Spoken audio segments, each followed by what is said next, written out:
Hello guys, मैं आपका Ziaur Rahman Z academy में आज फिर हाजिर हूँ एक नई बात, एक नई टॉपिक के साथ।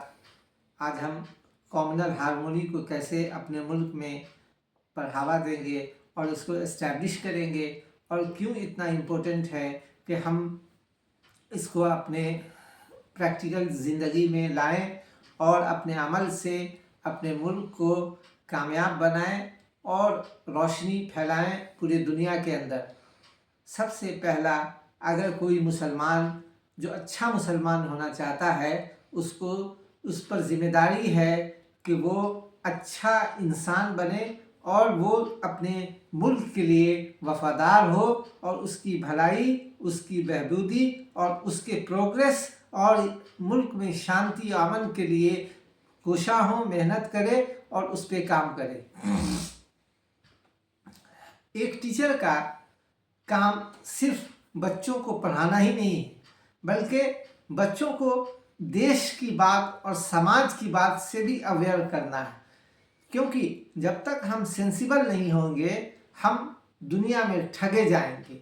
हम हर कदम कदम पे हम धोखा खाएंगे। और जो बच्चे होते हैं, जो टीनेजर्स होते हैं, जिनका अभी इतना मेच्योर माइंड नहीं है, वो इन सब जज्बाती बातों से और बहकावे पर वो लोग ज़्यादा उभर जाते हैं और गलत काम कर बैठते हैं, जिससे कि मुल्क की जो शांति है ये दरहम बरहम हो जाता है।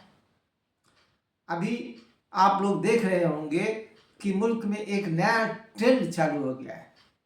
अभी एक जाति विशेष पर लोगों की बुरी नज़र लगी हुई है।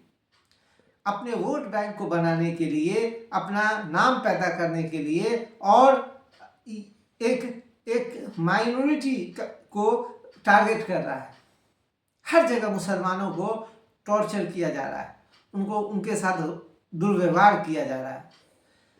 अगर मैं ये मान भी लूँ कि अगर कभी राजा ने या किसी ने भी गलत काम किया हो, ये मैं नहीं जानता, मैं इस पे कह नहीं सकता अगर किसने क्या किया हो, लेकिन आज फिर से अगर हम भी वही काम करेंगे तो फिर इस मुल्क तो पीछे चला जाएगा। हम देश को आगे नहीं ले जा रहे हैं, हम देश को पीछे ले जा रहे हैं। तो हमारा, अगर हम अच्छे हैं तो हमारा फ़र्ज़ है कि हम अपनी अच्छाई से मुल्क को आगे बढ़ाएं, देश को उन्नति पे ले जाएं, मुल्क पे कामयाबी को करें। देश कैसे तरक्की करेगा, लोग यहाँ कैसे खुशहाल होंगे, शिक्षा का कैसे ये स्तर बढ़ेगा, लोगों में शांति का माहौल कैसे होगा, इस चीज़ पे हमको ध्यान देना हो। तो मैं आप लोगों से ये आग्रह करता हूँ मेरे बच्चे कि आप लोग अपने खुद से सोचें और किसी के बहकावे पे नहीं आए और लोगों में अवेयरनेस लाएं कि धर्म के नाम पर, जाति के नाम पर बट कर ना रहे। जब हम यूनाइट होंगे, एक ताकत होगा, एक मुट्ठी बनेंगे तो हम पूरी दुनिया पे छा सकते हैं। आज हमारे मुल्क के अंदर क्या नहीं है, हमारे पास मैन पावर है, हमारे पास साइंस एंड टेक्नोलॉजी है, हमारे पास हर चीज़ अवेलेबल है। हमें तो नंबर 1 बनना चाहिए पूरी दुनिया के अंदर, हमारे मुल्क को नंबर 1 पोजीशन पे होना चाहिए। अगर हम अपने विचार को, अपनी सोच को आगे बढ़ाएंगे, इसको आगे लेकर जाएंगे। हमारा सोच आज सिर्फ धर्म में उलझ कर रह गया है। हर इंसान को अपने धर्म को मानने का अधिकार है। कोई भी इंसान है वो एक ही भगवान की पूजा करता है, वो ये मानता है कि गॉड है, भगवान है, खुदा है, अल्लाह है, जिसने इस दुनिया को बनाया है, चला रहा है, वो सबका मालिक है। इस पे लड़ाई क्यों, इस पे झगड़ा क्यों, इस पे फसाद क्यों? हम सब उसी के ही तो हैं, हम सब भाई भाई हैं, चाहे हिंदू हो, मुसलमान हो, सिख हो, ईसाई हो। हमें मोहब्बत से रहना है, हमें मोहब्बत बांटना है।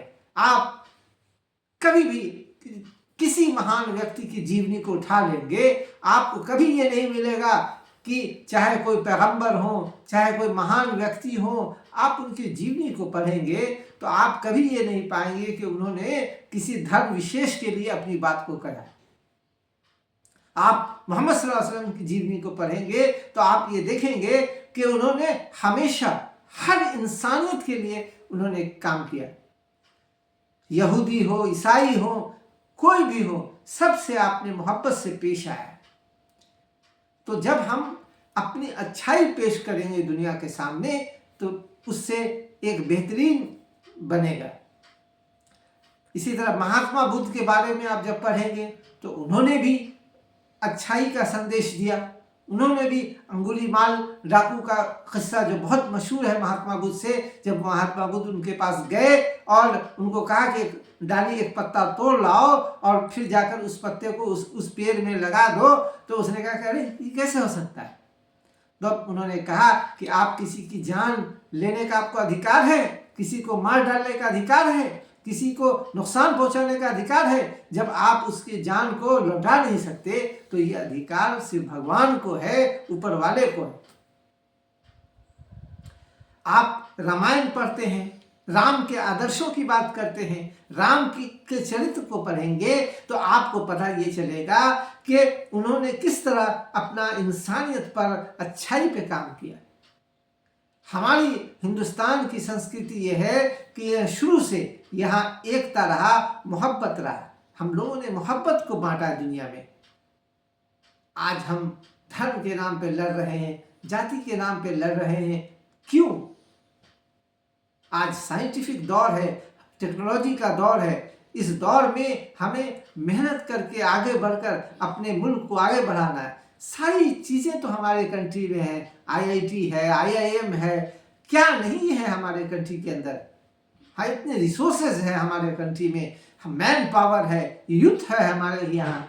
आज मेरे दोस्तों इस बात पे गौर करें कि अपने अक़ल को खोलें, मोहब्बत पेश करें दुनिया के अंदर, इंसानियत का पैगाम दे दुनिया के अंदर, मोहब्बत का पैगाम दे दुनिया के अंदर। लोग मोहब्बत करें, आपस में मिलकर मोहब्बत से रहें, देश को आगे बढ़ाएं, देश को उन्नति की तरफ ले जाएं। यही संदेश है हमारा कि हम सब जो है भारतवासी हैं, इस देश में रहने वाले हैं। हम हिंदू नहीं, मुसलमान नहीं, हम सिख नहीं, हम ईसाई नहीं, हम सब भारतवासी हैं। हम हिंदुस्तान के निवासी हैं। हमें पहले अपने मुल्क के लिए फ़िक्र करना चाहिए, अपने लोगों के लिए फ़िक्र करना चाहिए और लोगों में मोहब्बत बांटना चाहिए, एकता के साथ रहना चाहिए। यही संदेश है हमारा। इसी बात के साथ मैं आपसे ये आग्रह करता हूँ कि आप सब लोग मेरे बातों को दुनिया में फैलाएं, अपने जन जन में फैलाएं। इस वीडियो को ज़्यादा से ज़्यादा शेयर करें, ज़्यादा से ज़्यादा लाइक करें, इसको मेरे चैनल को सब्सक्राइब करें और अच्छी बात लोगों तक पहुँचाएँ। मैं आपका ज़ियाउर रहमान आपसे रुखसत होता हूँ। आपका भाई, आपका बेटा, आपका बच्चा आपके से आग्रह करता है कि अपने मुल्क को किस तरह आगे बढ़ाएं, इस बात के लिए हम लोग कोशिश करें। जय हिंद।